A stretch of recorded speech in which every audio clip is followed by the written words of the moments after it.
Amém. Graças ao Senhor. Vamos ter mais uma palavra de oração, né? E vamos confiar esse tempo nas mãos do Senhor. Senhor, nós cada vez mais nos sentimos completamente inadequados, débeis e fracos nas Tuas mãos, e ao mesmo tempo encorajados pela presença do Senhor, pelo ministério do Teu Espírito, que é todo suficiente, o Deus presente que habita em nós e também está sobre nós, Ele que nos inspira pela Tua palavra, que abre os nossos olhos. Nós pedimos que por misericórdia abra mais uma vez Tua palavra para nós, venha nos dar graça, Senhor, para ouvir, compreender, ter revelação, sobretudo um coração que possa obedecer o Senhor. Nós somos completamente necessitados de Ti. Nós entregamos esse tempo, esses dias de comunhão na palavra, que o Senhor encontre caminho nos nossos corações. Ah, Senhor, nós realmente carecemos tanto Te ver e Te conhecer.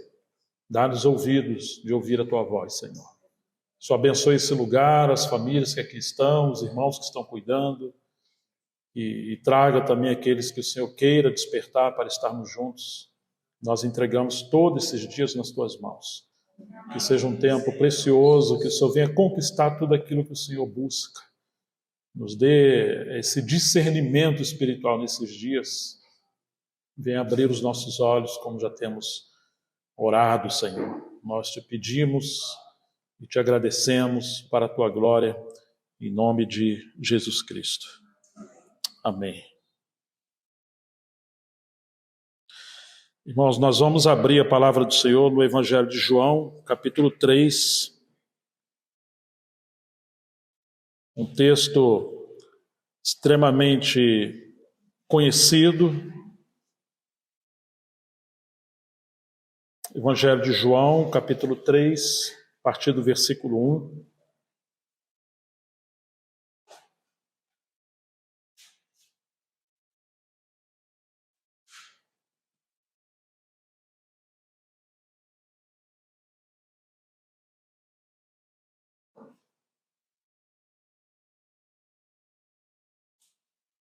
Que nos diz assim: havia entre os judeus um homem chamado Nicodemos, um dos príncipes dos judeus.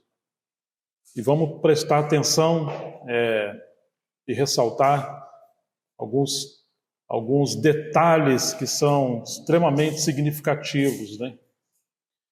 Este, de noite, foi ter com Jesus. Ele diz, ele foi ter com Jesus de noite, sendo um dos mestres preciosos, importante entre os fariseus, entre um dos principais, foi ter de noite com Jesus. Ele disse: Rabi, sabemos que o Senhor é mestre vindo da parte de Deus, porque ninguém pode fazer estes sinais que o Senhor faz se Deus não estiver com ele. Jesus respondeu: em verdade lhe digo, que se alguém não nascer de novo, não pode ver o reino de Deus. Nicodemos perguntou: como pode um homem nascer sendo velho? Será que pode voltar ao ventre materno e nascer uma segunda vez? Jesus respondeu: em verdade lhe digo, quem não nascer da água e do Espírito não pode entrar no reino de Deus. O que é nascido da carne é carne. O que é nascido do Espírito é Espírito. Não fique admirado por eu dizer, vocês precisam nascer de novo.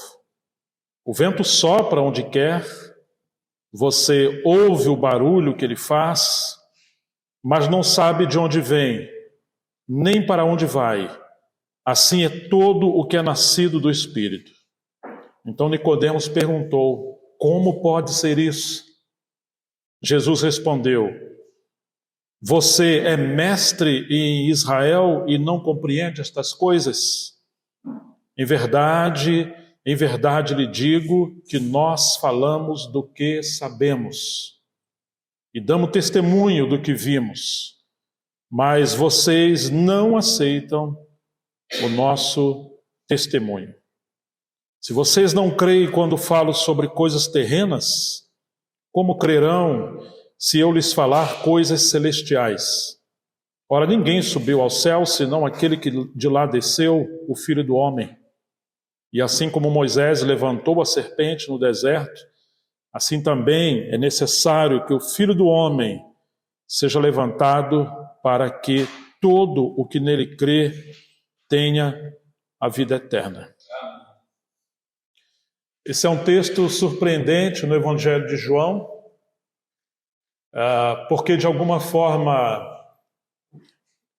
esse fariseu, esse que era um dos principais dos judeus e era um mestre, ele representa não só a cúpula do povo de Israel, religioso daquela época, mas ele representa o estado espiritual que aquele povo se encontrava. Tal é o sacerdote, tal é o povo. E embora Jesus operou tantos milagres e fez tantas outras coisas, como João, o escritor, o evangelista desse texto, disse que se fosse escrever tudo que Jesus fez, nem mesmo em todos os livros do mundo caberiam. Então, esse é um texto selecionado entre outros capítulos. É um texto singular, na verdade, entre os evangelhos há muitos relatos em João que não aparecem nos outros 3 evangelhos, que são chamados sinóticos. E nós devemos explorar, com a graça do Senhor, meditar, refletir, porque de alguma forma se lê esse texto como uma história de 2000 anos atrás, e até um senso de condenação a esse homem, a esse líder, mas de uma forma equivocada. Não se considera que de alguma forma esse texto ou esse homem, Nicodemos, ele representa também o estado espiritual do povo de Deus, não apenas naquela época, mas ele pode representar o estado espiritual em todas as épocas. Se você começar cada vez mais a andar com Cristo, conhecê-lo, todas as vezes que você lê um texto, você se coloca no lugar daquele pecador, daquele condenado, daquele homem ou mulher entenebrecido, daquele que está debaixo do juízo, da ira de Deus, sem nenhuma possibilidade de por si mesmo encontrar luz ou se salvar. E uma forma equivocada de ler a Bíblia é a gente se colocar como se fôssemos superiores a esses personagens que nós estamos lendo, debaixo de censura ou de crítica. Quando muitas das vezes encontramos Jesus indo até um coxo, um leproso, ou uma mulher adúltera, ou um perdido, deveríamos pensar e falar: sou eu, esse aqui sou eu. Isso nos livra de orgulho, isso nos livra de uma interpretação equivocada. Precisamos ler a Bíblia contextualizando com a nossa situação, ler a Bíblia aplicando o texto em nossas vidas e nosso tempo. Precisamos ler a Bíblia nos identificando com o texto.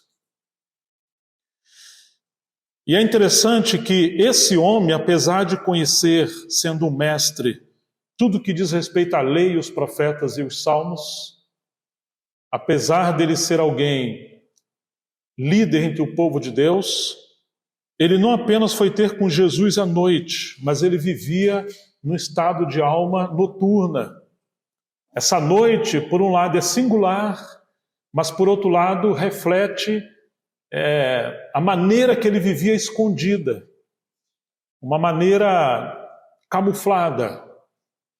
Ele poderia até crer em algum momento sobre o Senhor ou na pessoa do Senhor, mas não o confessava por ter medo dos judeus ou do sistema judaico e, como diz em outro texto, porque amava mais a glória dos homens do que a glória de Deus.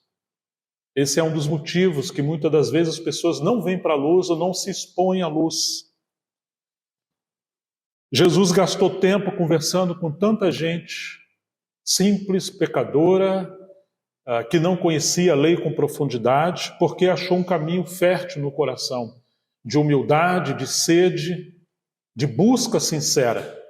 Imagine Jesus deixar Jerusalém, o templo, a cidade em destaque da época, e ele vai para Samaria, o lugar onde os judeus não queriam nem sequer pisar para não se contaminar. E agora ele conversa com aquela mulher samaritana. Não era lícito nem conveniente um homem conversar com uma mulher a sós. Era uma mulher mal vista, samaritana, e num lugar solitário, num poço, o poço de Jacó. Jesus gasta tempo com aquela mulher. Ela já tivera 5 maridos. E Jesus fala que o que estava com ela agora não era marido dela. Parece que cada marido representa uma busca sincera que aquela mulher tinha de encontrar o sentido da vida. E ela encontrou. Na verdade, ela foi encontrada. Como pode Jesus gastar tanto tempo com pessoas assim? Inclusive foi acusado de comer com meretrizes, pecadoras e publicanos. E foi tão mal interpretado pelos religiosos. E ao mesmo tempo, Jesus muitas das vezes respondia de forma tão cirúrgica, tão forte, sentenciando os escribas e fariseus. Ele condena os escribas e fariseus, assim como João Batista o chamou de raça de víboras. Jesus também pegou pesado com eles, porque eles não apenas estavam andando em trevas, mas eles se achavam senhores, intérpretes da lei, e Jesus condena que eles se assentaram na cadeira de Moisés, tomaram as chaves do conhecimento e da ciência, eles mesmos não entravam no reino e ainda impediam aqueles que estavam entrando. E Jesus falou que haveria sentença maior para eles. Ai de vós, escribas e fariseus, vocês quando percorrem o mundo inteiro, e aí transforma pessoas em súditos do império deles. E essas pessoas eram convertidas em filhos do diabo 2 vezes. Uma porque já eram, e agora porque acham que são filhos de Deus, e em arrogância acima de pessoas comuns. E o caminho de salvação se tornava mais difícil. Esse homem foi ter com Jesus à noite, chama Jesus de mestre, elogia ele como Senhor, vindo da parte de Deus, e Jesus imediatamente não quer diálogo com intimidade, como se fosse amigo de Nicodemos. Ele amou Nicodemos, assim como ele amou a todos sem acepção de pessoas. Mas ele vai na raiz do problema, da natureza do problema. E ele corta e diz, o versículo 3, Jesus respondeu, em verdade lhe digo, que se alguém não nascer de novo, não pode ver o reino de Deus. Tudo aquilo que Nicodemos estava vendo, ou a forma que Nicodemos estava vendo, não era segundo o Espírito Santo. Não era segundo o trono de Deus. Não era segundo a realidade espiritual do reino de Deus. Mas era uma leitura equivocada. E Jesus está indo na fonte ou na origem do problema. A menos que nasça de novo, você não pode ver o reino de Deus. Nicodemos pergunta, como pode um homem nascer sendo velho? Será que ele pode voltar ao ventre materno e nascer uma segunda vez? Jesus respondeu, em verdade lhe digo, quem não nascer da água e do Espírito não pode entrar no reino de Deus. Jesus vai mais profundo. Primeiro ele diz que não pode ver, agora ele diz que não pode entrar. O que é nascido da carne é carne, o que é nascido do Espírito é Espírito. Não fica admirado por eu dizer, vocês precisam nascer de novo. Realmente, a forma como Jesus lidava com os religiosos é surpreendente, chocante, porque parece que ele não facilitava. Inclusive as parábolas, em algum momento diz que ele falava em parábolas para eles não compreenderem, ainda que a parte ele explicava aos seus discípulos. Parece que eles queriam um código-fonte, eles queriam saber como penetrar nos segredos das Escrituras do reino de Deus para eles continuarem o seu próprio caminho e não se sujeitar ao Rei dos Reis, e por isso, então, Jesus ocultava as coisas daqueles que se achavam grandes, sábios e entendidos, e ele revelava aos pequeninos. Como pode ser isso? Um homem nascer de novo.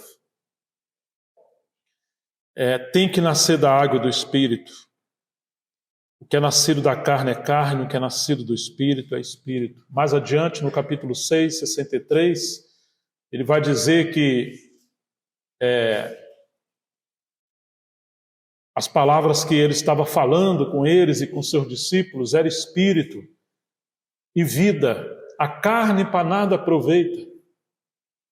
O Espírito é o que vivifica. As palavras que eu estou falando com vocês são Espírito e vida, ou seja, um novo reino, um reino do Espírito Santo.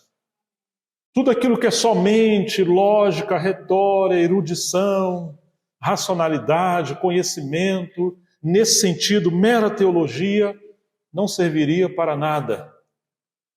Ainda que a doutrina é importante, a teologia é importante, mas se ela passar a ter um fim em si mesmo, isso vira uma idolatria, cega as pessoas, endurece o coração fica petrificado.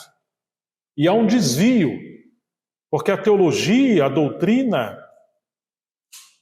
a liturgia, a literatura, a liderança, o templo, o local, tudo, ele tem um único propósito de nos conduzir à presença de Deus e a conhecer o próprio Senhor. Mas quando esses meios perdem o seu sentido, o seu propósito, isso vira uma idolatria e cega o entendimento do homem, e agora ele vai andar em trevas. É possível que, assim como os cientistas pesquisando a criação, eles perdem o Criador e se tornam ateus ou irracionais, céticos, é possível aos mais eruditos perderem a presença de Deus e a comunhão com Cristo, simplesmente por se aferrarem nessas coisas e não ter o seu coração totalmente voltado para o Senhor. Jesus reclamou também que eles examinavam as Escrituras porque cuidavam ter nelas a vida eterna, no entanto eles não queriam ir a Ele para ter vida, em João 5, 37 em diante. Então é possível acontecer esse equívoco que aqueles que são os mais eloquentes, os mais eruditos, os maiores líderes, os maiores proeminentes entre os povos de Deus, sejam os mais cegos no seu tempo. E isso é uma contradição que deve gerar temor, não apenas na liderança, mas em todos nós, para não cairmos nessa adversidade. Agora Jesus vai dizer algo que dá uma direção também para nós. O verso 8, o vento sopra onde quer, você ouve o barulho que ele faz, mas você não sabe de onde vem nem para onde ele vai. Assim é todo aquele que é nascido do Espírito. Ou seja, uma vez que a pessoa nasceu do alto, uma vez que a pessoa nasceu do Espírito Santo, ela não mais será controlada pela religião. Ela não mais poderá ser controlada por qualquer coisa que seja terrena.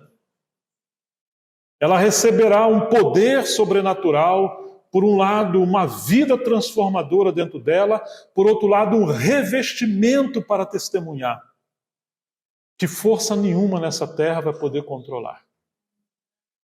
Mesmo quando eles iam às arenas para serem perseguidos e martirizados, mesmo quando eles seriam torturados, mesmo quando eles seriam desprezados, julgados, condenados pela religião e por Roma, havia um gozo celestial, havia uma alegria celestial, havia um poder extraordinário que guiava esses homens.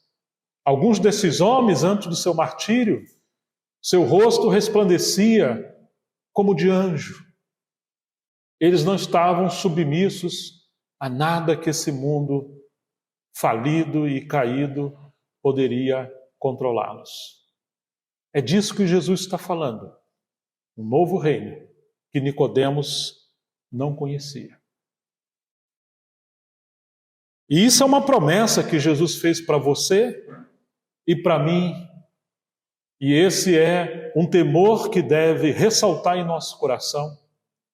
Que se a nossa vida estiver muito ordenada, muito controlada, muito ordenada, muito certinha, com dias e horários, com coisas rotineiras, ainda que temos um tempo de normalidade, mas pode ser que perdemos o vento do Espírito Santo, o governo do Espírito Santo, e estamos sendo guiados meramente por programações, como Nicodemos. Devemos orar para que o Senhor realmente reaviva a sua obra, visite o seu povo, venha movimentar entre nós. Certa vez, Charles Spurgeon, príncipe dos pregadores do século XIX, vendo o povo de Deus tão certo, doutrinariamente, mas tão apostatado no coração, tão congregacional, mas como se estivesse num cemitério fúnebre. A morte operava, e não o júbilo do Espírito, seguindo homens e não Deus. Então ele orou, uma oração muito estranha, que volta e meia eu cito. Ó Deus, envia-nos uma chuva de santa desordem. Porque, meus amados amigos, irmãos, nada mais ordenado do que um cemitério. Nicodemos perguntou, mas como pode ser isso? Jesus respondeu, você é mestre em Israel e não compreende estas coisas? Ou seja, você sabe tudo o que diz respeito à lei, os salmos, os profetas. Ele conhecia as profecias que falavam da nova aliança, que o Senhor daria um novo coração, tiraria o coração de carne ou de pedra e daria tiraria o coração de pedra e daria um coração de carne. Daria um novo espírito. Ninguém precisaria falar mais ao seu irmão, conheça o Senhor, porque todos o conheceriam. Ele escreveria suas leis nas suas mentes, nos seus corações. Ele conhecia a profecia do profeta Joel, que o Senhor visitaria o seu povo, derramaria do seu espírito sobre toda a carne. Nicodemos conhecia todas essas coisas, por certo. Mas ele conhecia a casca da palavra, mas não conhecia o espírito da palavra. Ele sabia com o intelecto, mas ele não sabia com o coração.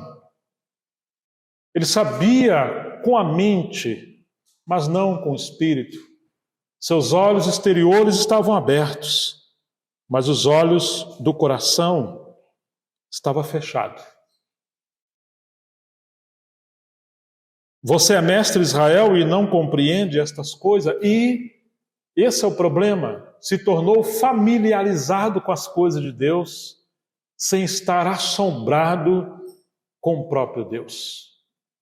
Fala-se com tranquilidade sobre o Deus soberano dos céus, mas raramente se experimenta o Deus presente que habita dentro de cada um de nós.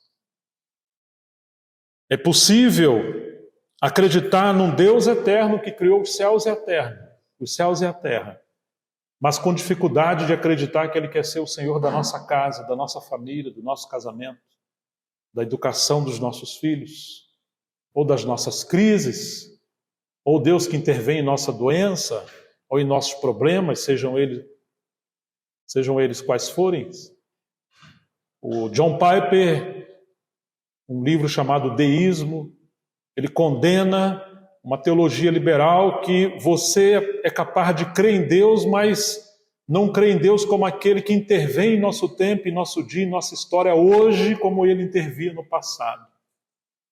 Um Deus com as mãos amarradas, porque é o homem que decide o seu caminho agora. É possível, como tem acontecido, mesmo dentro de grandes seminários, teólogos ateus, ou a teologia liberal, ou o relativismo, onde se acredita nas coisas, mas não é bem assim, não tem uma verdade absoluta, ou essa verdade, muitas partes da Bíblia foi para aquele tempo, e não é tanto para o nosso tempo. Mas às vezes cremos exatamente como as coisas são, mas onde está o governo do Espírito Santo em nossas vidas, em nossas assembleias, em nossos ministérios? Por que se Jesus fala que quando o Espírito Santo viesse, não falaria de si mesmo, ele daria testemunho e nos faria lembrar tudo aquilo que Jesus havia falado e ensinado, mas ele não chamaria atenção para si, não falaria de si, ainda que ele é Deus, é uma das três pessoas da divindade, da Trindade. Ora, se ele, sendo Deus soberano com o Pai e o Filho, se mantém em oculto, ainda que esteja presente, mas não reivindica nada para si, não quer roubar a cena, ele não fala de si. Por que tantas opiniões na igreja? Por que tanto atropelamento entre uns e outros? Por que tantas das vezes os homens querem achar que são superiores aos seus companheiros? Por que reivindicar a liderança? Por que se achar maior e tentar se assenhorar? Por que julgar se Deus errou ou não? Quem sabe ele errou porque ele levanta alguns irmãos para servir e nós discordamos.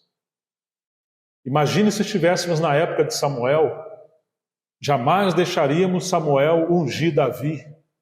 Ele não tinha pinta de pastor, era um pobrezinho, abandonado num deserto ou entre os pastos e as montanhas, apacentando o rebanho que nem era dele. Nós vivemos num tempo onde queremos amarrar Deus e assumir a liderança das coisas.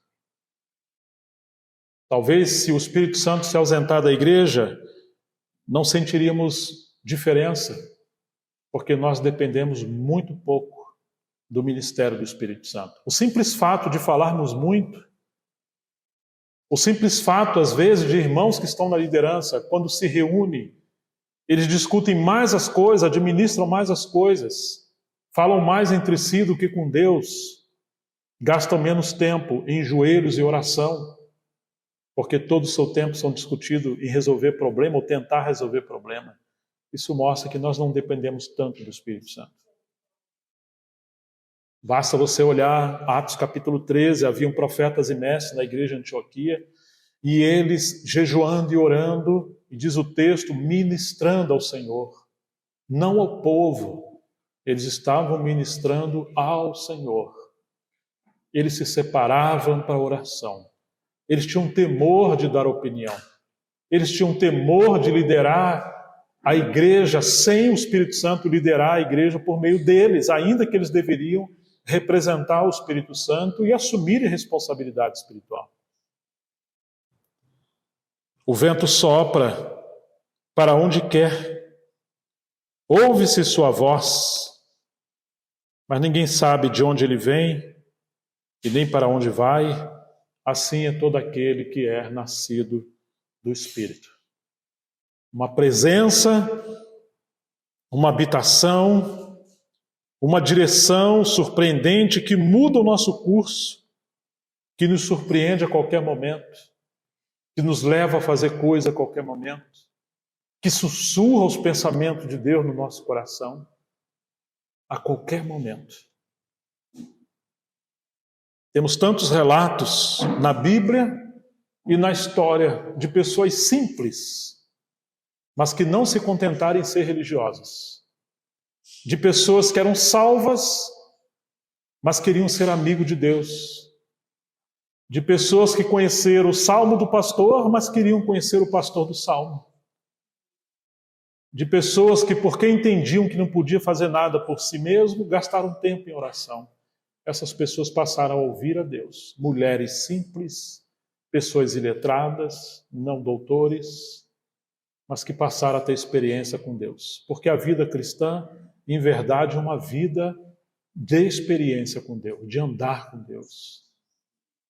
Jovens, crianças, senhores, os mais velhos, Todos nós somos chamados para entrar nesse nível de habitação e direção do Espírito Santo e de não nos contentar quando vier um tempo de sequidão que a igreja vive, porque na verdade nosso tempo é um tempo de sequidão espiritual e de deserto.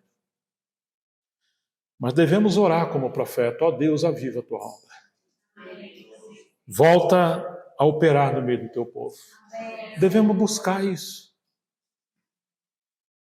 Ô Nicodemos, ele pergunta: como é que pode ser isso? Não estou entendendo.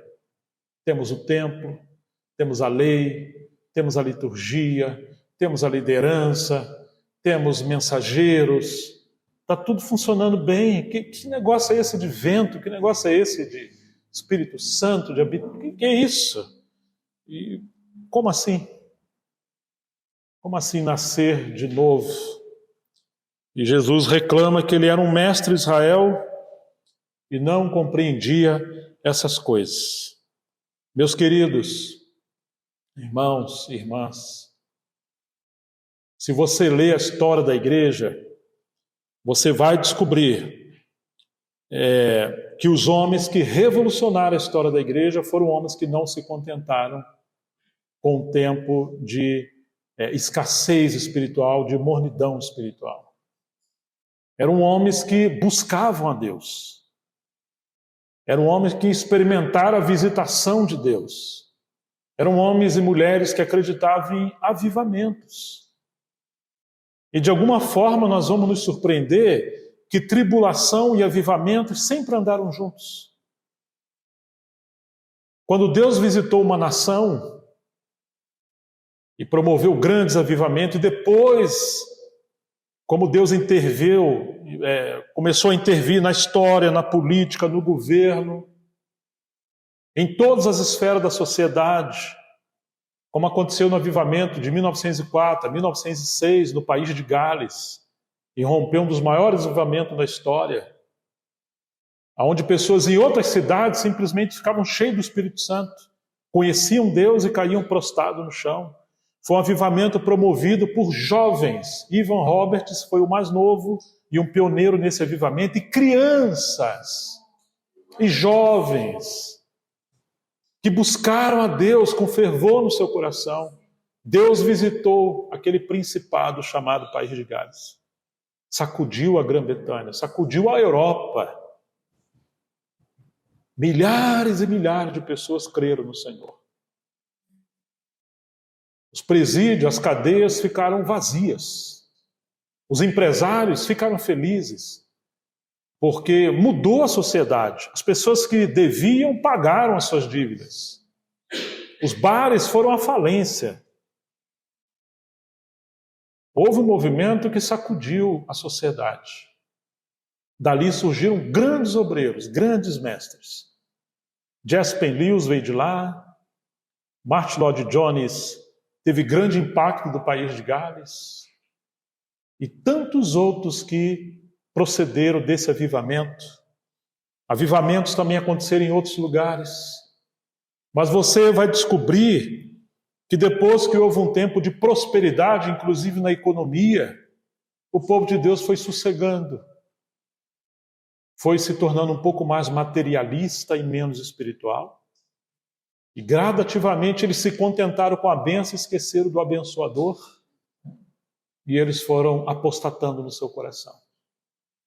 De maneira que os países mais cristãos se tornaram os mais frios espirituais, como aquela igreja que o Senhor falou: você tem fama que vive, na verdade você está morta.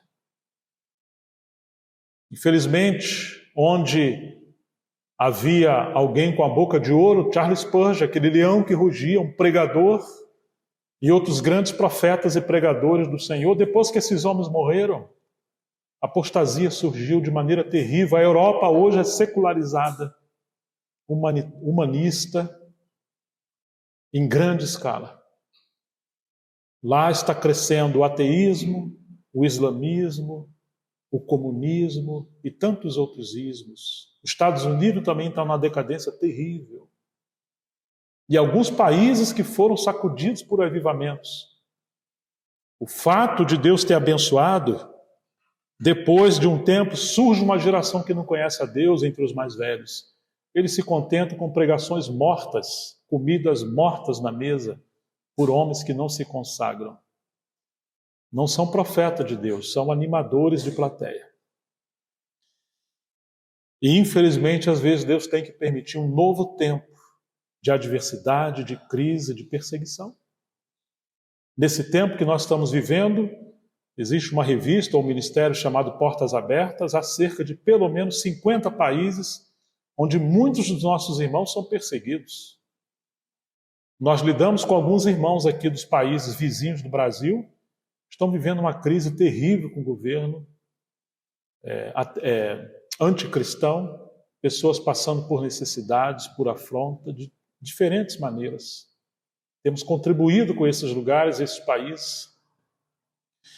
E aqui eu fiquei surpreso, tenho ficado surpreso, muitos irmãos com temor de mudar um governo e entrar um outro governo que tem princípios e valores anticristãos. Mas eu me preocupo que estão mais preocupados em ter um governo melhor para protegê-los dessa crise e serem protegidos, do que estão preocupados em buscar uma vida profunda com Deus. Nós, às vezes, temos mais medo do comunismo do que do inferno, mais medo do comunismo do que do pecado, mais medo do comunismo do que de uma vida fria. E, às vezes, Deus tem que permitir o comunismo. Foi assim que aconteceu na Segunda Guerra Mundial, ou nos países que irromperam o comunismo, como na China, como na Coreia do Norte. Vários avivamentos aconteceram, mas esses movimentos nas nações que aconteceram como ocorreram com o povo judeu do Velho Testamento, o povo de Deus, quando eles se tornaram rebeldes contra Deus ou distantes de Deus, Deus permitiu a Síria, a Babilônia, os caldeus prevalecerem como um povo, prevalecerem contra um povo de Deus como a vara de Deus. João Calvino, do século XVII, um reformador, ele diz que quando Deus quer punir, disciplinar um povo, lhes envia governadores infiéis, ímpios. Isso é permissão de Deus, é Ele que muda reis, estabelece reis. Claro, nós não devemos ter mancha de sangue na mão e votar errado, mas não devemos ter medo que o Deus soberano pode permitir coisas acontecerem. E isso é reflexo do seu amor, porque Ele quer nos chamar de volta para si. E o fogo da aprovação purifica o povo de Deus. De maneira surpreendente, muitos do povo de Deus não acreditam em avivamento. Eu tenho encontrado pregadores famosos pregando contra avivamento. É mais fácil termos fé no caos, na frieza espiritual, do que crer que Deus pode avivar a sua obra. É mais fácil ser um Jonas que quer que Deus destrua Nínive do que Deus perdoe e aviva o povo de Nínive. Oh, irmãos, temos profecias na Bíblia que antes que o Senhor volte, Ele tem uma obra espetacular, extraordinária para esses últimos dias que nós estamos vivendo. Recentemente, meu genro perguntou por que às vezes somos grupos tão pequenininhos, por que quase não acontece nada, por que isso e aquilo. Ele acabou de chegar da Colômbia e eu fiquei pensando. E eu respondi algumas coisas que eu tenho estudado nos últimos anos. Por um lado, uma doutrina, um pensamento equivocado. Nós somos mais escapistas do que embaixadores. Estamos mais preocupados em escapar da tribulação e só arrebatar um remanescente do que sermos pessoas que somos enviados a pregar o Evangelho. Preferimos estar escondidos em nossas casas, reunidos de maneira clandestina ou com medo da sociedade, do que irmos para as praças, para os presídios, para os hospitais, para qualquer outro lugar pregar o Evangelho. Porque falta poder de Deus entre nós. Quando Paulo pregava o Evangelho, escolhia os grandes centros, grandes cidades, Areópagus, etc. Nós, às vezes, estamos escondidos. Nós cremos, muitas das vezes, numa teologia do escapismo, que não encontramos tanto eco na história em 2000 anos. Não acreditamos que é possível passarmos por tribulação. Então não nos preparamos para o dia pior. É claro que será bem melhor se não vier dias terríveis. Mas o que será de nós se não formos preparados, treinados, desafiados a viver uma vida de fé, ensinar os nossos filhos a viver uma vida de fé e irromper dias terríveis como estão acontecendo em países tão próximos a nós?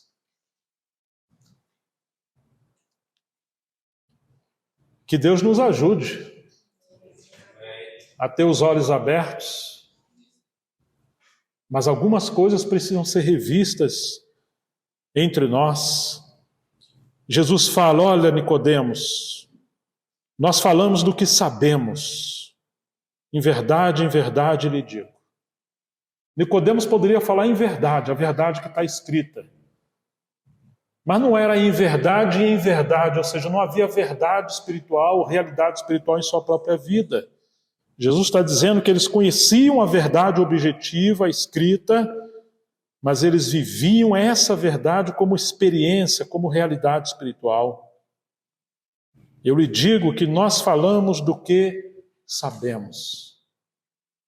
E esse é o tema da nossa mensagem, do nosso encargo. As coisas que precisamos saber. Valores, realidades, chamamentos, discernimentos, sentenças espirituais para o tempo que nós estamos vivendo. Que às vezes, como Nicodemos, sabemos das coisas da periferia, mas não sabemos como Deus está mexendo com a história. Não sabemos o que Deus busca do seu povo hoje. Não sabemos a dor que está no coração de Deus. Não sabemos que muitas das vezes esse tempo de estagnação espiritual pode ser simplesmente um meio de Deus nos convocar a uma santa insatisfação para buscarmos a sua face em clamor e pedir a Deus que volte a trabalhar conosco. Nós falamos do que sabemos e damos testemunho do que vimos. Duas coisas. Falar do que sabemos. Irmãos, nós falamos muita coisa que não sabemos. Nós ouvimos falar. Como dizia o irmão Sparks, é uma luz lateral. As pessoas vão muito em conferência, aos encontros. Estão vendo alguma coisa por uma luz que vem de terceiro. Mas depois aquilo é perdido. Temos grande ânimo de conferência, mas às vezes as conferências substituem a busca espiritual por Deus. Hoje o povo de Deus está seguindo líderes cibernéticos, homens, gurus, mestres. Graças a Deus por cada um. Mas nas internets, nas redes sociais, nas plataformas. E menospreza os seus pastores, cristãos simples que Deus colocou entre nós, irmãos e irmãs entre nós. Alguns nem congregam mais. Mas na hora que vem a crise, esses grandes homens nem sabem que você existe, não sabem o nome dos seus filhos. Nós vivemos um tempo de substituição, onde as pessoas substituíram o santo por pessoas que mais lhe convém. Que tempo difícil que nós estamos vivendo. Muitos cristãos já não lêem a Bíblia, eles lêem a nota de rodapé ou os estudos da Bíblia, de estudo. Lê as literaturas. Graças a Deus pelos livros, eu amo os livros. Mas se os livros não nos conduzir a Deus, a presença de Deus, eles estão então substituindo o próprio Deus e a própria palavra de Deus. Nós falamos do que sabemos e damos testemunho do que vimos, mas vocês não aceitam o nosso testemunho. Se vocês não creem quando falo sobre coisas terrenas, como crerão se eu lhes falar sobre as celestiais? Eles perseguiram Jesus. O Jesus que era o Messias que eles estudaram e pregaram, quando ele veio, eles perseguiram. Eles não criam porque eles estavam acostumados com essa liturgia fria.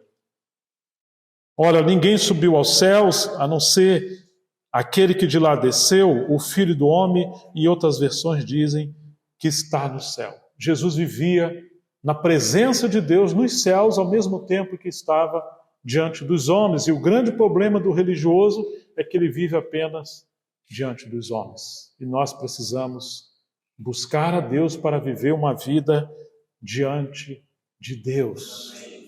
Se você quer conhecer Deus, tem que gastar tempo com Deus. Tem que ter um lugar secreto. Tem que renunciar dinheiro. Hoje os homens estão escravos do dinheiro. Tem que renunciar um pouco do seu lazer, do seu sono, da sua comodidade, às vezes um pouco dos momentos da família. Ou melhor, levar a família também a conhecer a Deus. Nós vivemos um tempo que a gente dá o resto para Deus. Precisamos consagrar as primícias da nossa vida, de tudo que temos, a Deus. Então Jesus falou essas coisas com Nicodemos. E é interessante que Jesus sabia muito bem de onde ele veio, para onde ele ia. Ele nunca escondeu a sua missão. Ele sempre realmente abriu o seu coração e trouxe tantas verdades espirituais para aqueles que estavam ao seu lado, e ao mesmo tempo, por isso mesmo, foi perseguido. Porque essas mesmas pessoas, elas não criam, simplesmente não entendiam. E que paradoxo que é isso? Jesus está dizendo, sabemos. Nós sabemos dessas coisas. Oh, irmãos, nós vivemos um tempo onde somos um povo que sabemos tão pouco das coisas espirituais. Nós sabemos de segunda mão, por informação, mas que Deus tenha misericórdia de nós e possa nos levar à vida mais profunda com Ele. Nós vamos abrir mais um texto, João capítulo 13, versículo 1.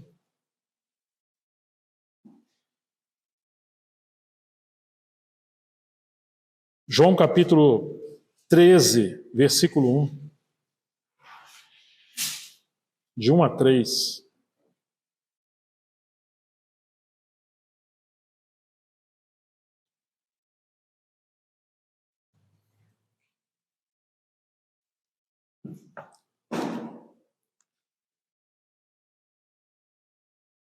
Que nos diz assim: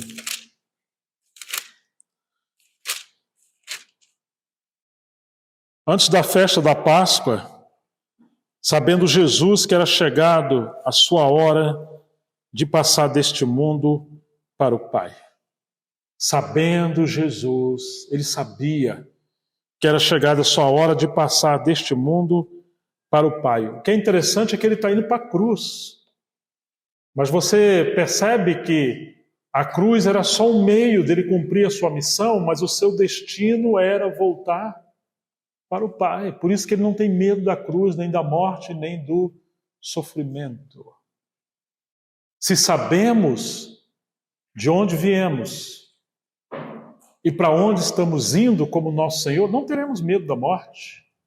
Não teremos medo de um tempo difícil que poderá sobrevir. Nós sabemos. Que o Espírito Santo nos revele, para também podermos falar que sabemos. Sabemos que o Deus soberano que habita em nós, que não nos abandona, que está conosco todos os dias, está nos guiando como seu rebanho. Ele vai diante de nós, ele é o bom pastor que dá a vida pelas ovelhas. Ele sabia que estava voltando para o Pai. Tendo amado os seus que estavam no mundo, amou-os até o fim. Durante a ceia, tendo já o diabo posto no coração de Judas Iscariotes, filho de Simão, que traísse Jesus, olha de novo, sabendo este que o Pai tinha confiado tudo às suas mãos, e que ele tinha vindo de Deus e voltaria para Deus. Ele sabia, e porque ele sabia, ele nunca impediu Judas. Ele nunca impediu o traidor, ele nunca impediu o sofrimento. simplesmente porque ele sabia. Ele sabia de todas essas coisas. Quando nós encontramos cristãos do primeiro século, eles sabiam. Pedro fala que ele sabia que ele ia deixar esse tabernáculo dele, mas antes dele partir, ele advertia aos irmãos a como perseverar no Senhor. Paulo sabia que ele seria decapitado, mas antes disso, ele não gasta tempo chorando em comiseração, pedindo oração para o Senhor livrá-lo. Ele sabia. Ele escreve a carta aos Filipenses, a carta da alegria, e encoraja os irmãos: alegrai-vos no Senhor, outra vez vos digo, alegrai-vos. Como isso? Ele sabia. Ele era um prisioneiro, mas não de Nero. Ele se diz pregador, prisioneiro no Senhor, do Senhor. Por quê? Porque ele sabia. Ele sabia que estava cumprindo a sua missão. Ele sabia que estava nas mãos do Senhor. Ele sabia que o Deus soberano não perdeu o controle da história. Não perdeu o controle da sua vida. Quando chegamos no Evangelho de João, o capítulo 8, versículo 14, Jesus respondeu, João 8,14, ainda que eu dê testemunho a respeito de mim mesmo, o meu testemunho é verdadeiro, pois sei, ele sabia de onde vim e sei para onde eu vou, mas vocês não sabem de onde venho, nem para onde eu vou. Esse é o problema. Jesus sabia. E ele trabalhou com seus discípulos para que eles soubessem e eles pudessem viver agora debaixo do ministério e da direção do Espírito Santo, sabendo essas realidades, esses valores espirituais, para que pudessem ter uma vida poderosa com Deus. E mesmo num tempo de escassez, porque às vezes entramos num tempo da nossa vida de total silêncio espiritual.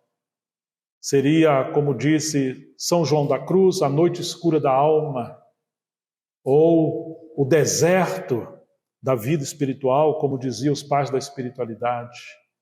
Mas nós sabemos. Nem sempre ele vem numa tempestade, num redemoinho, em trovões. Às vezes ele vem num sussurro, como ele veio a Elias. O Senhor sabe de todas as coisas. Às vezes estamos num tempo difícil, como nós estamos agora, mas é importante conhecer a Deus, saber o tempo que nós estamos vivendo. E muitas das vezes a nossa responsabilidade é dar testemunho, permanecer fiel, permanecer firme e não nos remover, porque sabemos em quem temos crido. Permanecer firme. Não se condenar por sermos um pequeno rebanho, não se autofragilizar, não achar que somos culpados de alguma coisa, mas ao mesmo tempo não nos contentar, não cair na mesmice e buscar a Deus.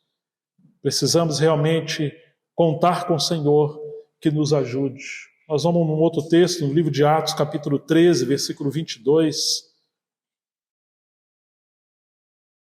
que nos diz assim, Atos 13, 22, e tendo tirado Saul, levantou-lhes o rei Davi, do qual também, dando testemunho, disse, achei Davi, filho de Jessé, homem segundo o meu coração, que fará toda a minha vontade. Deus estava procurando homens que não simplesmente conhecessem as coisas corretas, mas que fossem homens segundo o coração de Deus, que fossem ensináveis para que soubessem as coisas de Deus.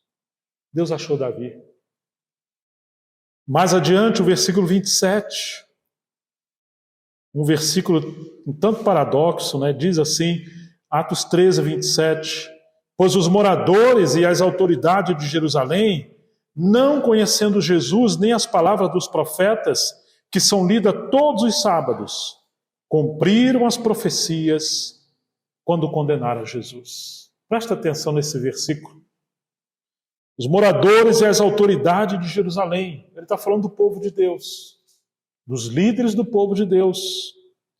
Não sabiam, não conheceram Jesus como Messias, mas pregavam sobre o Messias, estudavam sobre o Messias, ensinavam, celebravam, praticavam as liturgias, as festas, falavam do Cordeiro de Deus, e ele veio.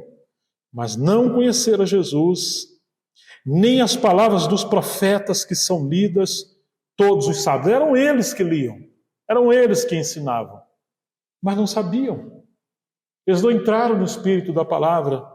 E o que eles fizeram? Cumpriram as profecias que eles mesmos ensinavam, quando eles mesmos condenaram a Jesus. E como disse Pedro, vocês são assassinos e homicidas. Vocês mataram o príncipe de Deus. Você imagina isso? As profecias em relação a Jesus cumpririam. Mas que terrível é que havia mancha de sangue nas mãos daqueles que deveriam conhecer o Senhor. A história sobre Jesus e a sua cruz, obviamente, se cumpriria. Mas uma coisa é alguém ser Judas e trair Jesus. Outra coisa é alguém ser João e reclinar o seu peito. A história do povo de Deus em nosso tempo também vai se cumprir, as profecias vão se cumprir. A questão é, seremos reprovados ou seremos aprovados? Teremos um coração em chamas para Deus ou seremos pessoas mortas, ainda que acreditamos que somos espirituais? Esse é um tempo difícil e obscuro que nós estamos vivendo. E nós precisamos voltar à paixão por Deus, à compaixão. Sobre esse texto, eu lembrei de algo que o A.W. Tozer, um profeta do século XX, falou. É alguém que eu recomendo muito que se leia. Ele disse assim: se um homem tem a me oferecer apenas uma doutrina correta, certifico-me de escapulir na primeira oportunidade que eu tiver. Você está vendo o que ele está falando? A fim de buscar a companhia de alguém que tenha visto quão amável é a face daquele que é a rosa de Sarão e o lírio dos vales. Este homem pode me ajudar e ninguém mais.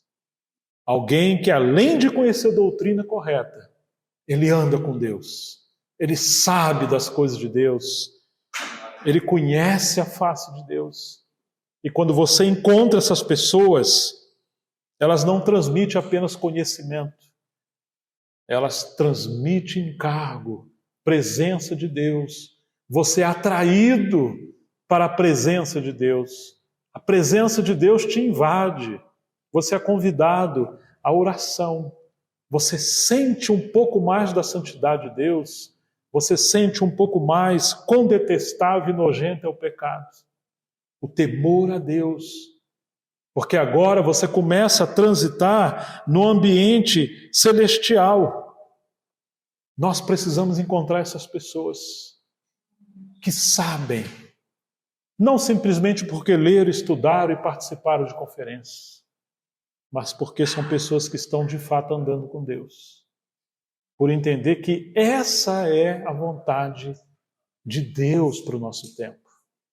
De que precisamos realmente andar com Deus, ser guiado pelo Espírito Santo e não sermos pessoas cujas coisas terrenas, especialmente a religião, possa nos controlar.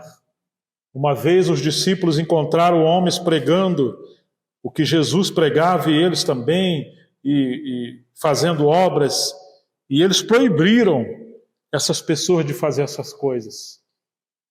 Jesus falou: olha, não tem que proibir, porque quem não é contra nós é por nós. Quer dizer, já havia um exclusivismo ministerialista naquela época. As pessoas queriam ser os únicos. Nós temos a revelação, vocês não. Outra vez Jesus estava indo para Jerusalém e passando as margens de Samaria, o seu semblante era de quem ia para Jerusalém. Os samaritanos não quiseram receber Jesus. E os seus discípulos, alguns deles falaram: mestre, você quer que nós venhamos descer fogo do céu, como fez Elias? E Jesus falou: vocês não sabem de que espírito vocês são. Vocês se lembram disso, meus irmãos? Vocês não sabem. Essa foi a queixa de Jesus. Você imagina se Jesus dá poder para esses discípulos agora? Que genocídio seria em Samaria? E depois Filipe, que foi a Samaria pregar o Evangelho, no capítulo 8 de Atos, e houve um avivamento ali, não teriam o que fazer. Muitas das vezes Deus não dá poder maior. Muitas das vezes não temos obra extraordinária de Deus hoje porque não sabemos de que espírito somos. E muitas das vezes estamos num espírito de orgulho, um espírito errado. Nós impedimos muitas das vezes a obra de Deus. Que Deus tenha misericórdia de nós. Na história da igreja ocorreram cristãos sendo crucificados por cristãos, cristãos afogados por cristãos, como aconteceu com os anabatistas. Porque homens receberam poder político ou poder espiritual, poder religioso, e eles se tornaram autoritários, verdadeiros terroristas espirituais e perseguiram pessoas. Ah, que o Senhor tenha misericórdia de nós. Então, quando Jesus, contemplando o seu contexto, o seu tempo, chegamos em Mateus capítulo 23, ele vai dizer assim, Mateus 23, versículo 37 a 39, Jerusalém, Jerusalém, Mateus 23, 37 a 39, você mata os profetas e apedreja os que lhes são enviados. Não queremos profetas. Eles atrapalham o nosso trabalho. Eles condenam o que nós estamos fazendo, destroem os nossos castelos, apontam os nossos erros. Nós não queremos. Pessoas preferem ser destruídas pelo elogio do que serem salvas pela crítica. Assim é em nosso tempo. Quantas das vezes homens andam sozinhos e não recebem outros homens de Deus porque eles não querem ser incomodados. Mas quando você encontrava um profeta no Velho Testamento, o que eles estavam fazendo? Eles eram enviados quando o povo de Deus havia perdido o seu rumo, a sua direção. E eles vinham apontar, condenar tudo aquilo que estava roubando o lugar de Deus e o progresso espiritual, para trazer o povo de volta à direção de Deus. Mas eles mataram os profetas e apedrejaram os que são enviados. Hoje se mata com calúnia, com mentira, destruindo reputações de servo de Deus. Nós temos uma escassez de profetas ou do ministério profético em nosso tempo. A ciência incha, o amor edifica. Às vezes nós gostamos de grande conhecimento e estamos intoxicados com conhecimento e inchados de conhecimento e o coração azedo.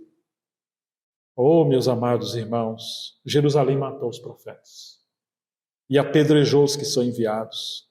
Quantas vezes eu quis reunir os seus filhos, como a galinha junta os seus pintinhos debaixo das suas asas, mas vocês não quiseram. Eis que a casa de vocês ficará deserta, pois eu lhes afirmo que desde agora não me verão mais até que venha dizer, bendito que vem em nome do Senhor.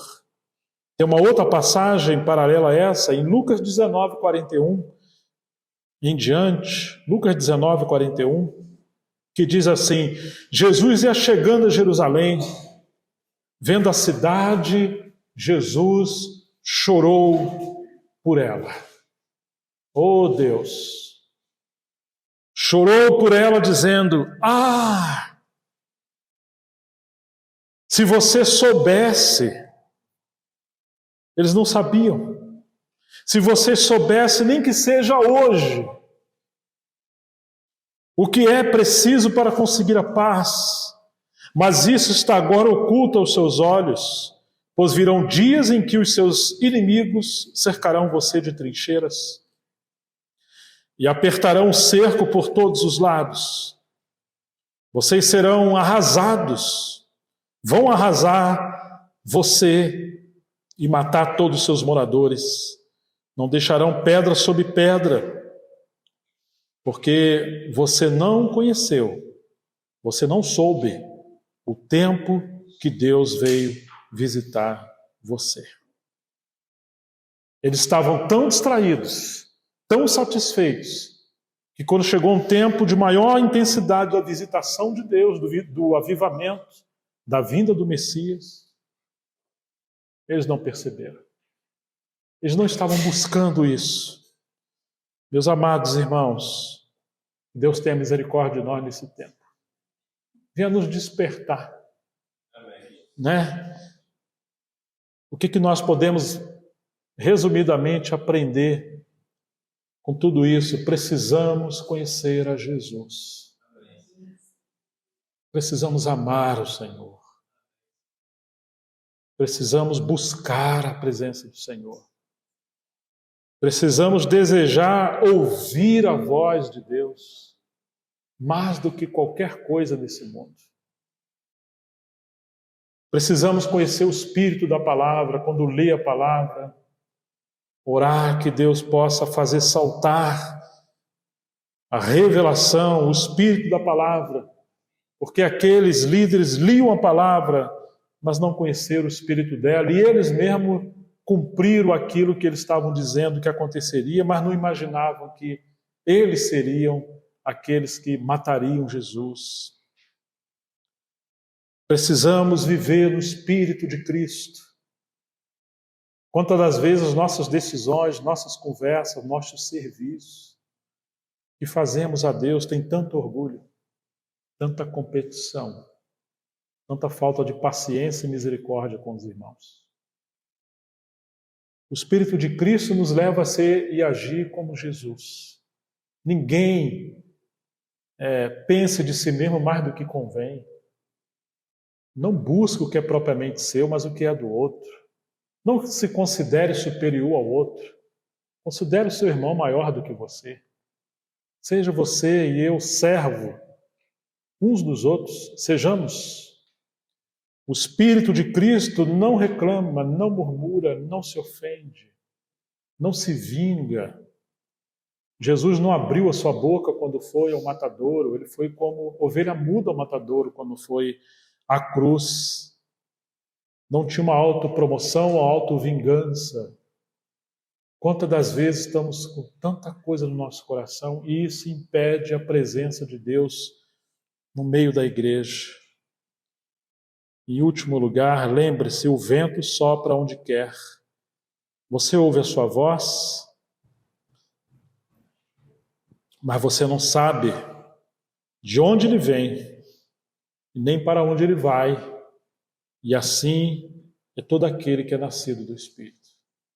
Oh, irmãos e irmãs, se tem algo que devemos temer nesses dias, é que nós possamos perder ou ter perdido a direção, o vento do Espírito Santo em nossas vidas. E somos nós mesmos que estamos controlando a nossa vida no sentido da vida com Deus, das suas coisas. Que Deus ajude-nos para que possamos saber. Há tantas frases, há tantas palavras sobre essa questão de saber as coisas que nós precisamos saber. Que Jesus sabia, que os seus servos souberam porque andaram com Deus e eles assim souberam o que fazer no tempo que eles estavam vivendo. Que o Espírito Santo possa continuar falando ao nosso coração nesses dias. Eu espero que o que o Senhor tem falado conosco possa nos provocar a irmos diante dele. Talvez quando alguém ouve um título de uma mensagem, as coisas que precisamos saber. Nossa, agora, quem sabe as últimas profecias do livro do Apocalipse, quem sabe respostas a tantas questões. Não. Nós já estamos saturados de tantas e tantas e tantas coisas. Você vai encontrar bibliotecas gigantes, livrarias gigantes, e gente sendo perito em tantas coisas no tocante à teologia e à escatologia. Mas, ao mesmo tempo, falta poder de Deus, falta vida transformadas, falta fogo do Espírito Santo entre nós, falta visitação de Deus, falta céus abertos, Falta saber as dores do coração de Deus por aquilo que Ele busca em nosso tempo e muitas vezes não tem encontrado. Ou você nunca viu os profetas gemendo? Ai, meu coração, como dizia Jeremias. Ou Ezequiel dizendo que Deus buscou um intercessor apenas que fosse e não achou nenhum que estivesse entre ele e o seu povo. O povo estava indo por outra direção. Que Deus possa realmente nos convidar com força interior e nos capacitar a buscar a sua presença nesse tempo para que também possamos saber. Saber não por informação, mas saber por revelação e que essas coisas possam nos ganhar. Vamos orar ao Senhor. Pai, em nome de Jesus, nós rogamos ao Senhor que o Senhor nos traga do átrio exterior da Tua obra para o Santíssimo, para estarmos bem perto do Senhor, que Teu Espírito possa nos guiar, abrir os nossos olhos e nos falar cada vez mais profundamente ao nosso coração. Nós realmente nos sentimos muitas das vezes tão distantes de Ti, mas não queremos nos satisfazer. Ó Deus, leva-nos além do estado que estamos vivendo nesse tempo. Venha nos sacudir, sopra o vento do Teu Espírito em nossas vidas, em nossas casas, em nossas famílias, na liderança, na igreja. Ó Deus, visita a Tua obra nesse tempo. Aviva a Tua obra nesse tempo. Dá-nos uma fome desesperadora nesse tempo. Ah, Senhor, o Senhor é poderoso, o Senhor não mudou. O Senhor é o mesmo ontem, hoje e o será eternamente. E o Senhor tem promessas extraordinárias para esse tempo que nós estamos vivendo. E nós queremos Te conhecer. Aviva a Tua obra, Senhor. Oramos em nome de Jesus, para a Tua glória. Amém.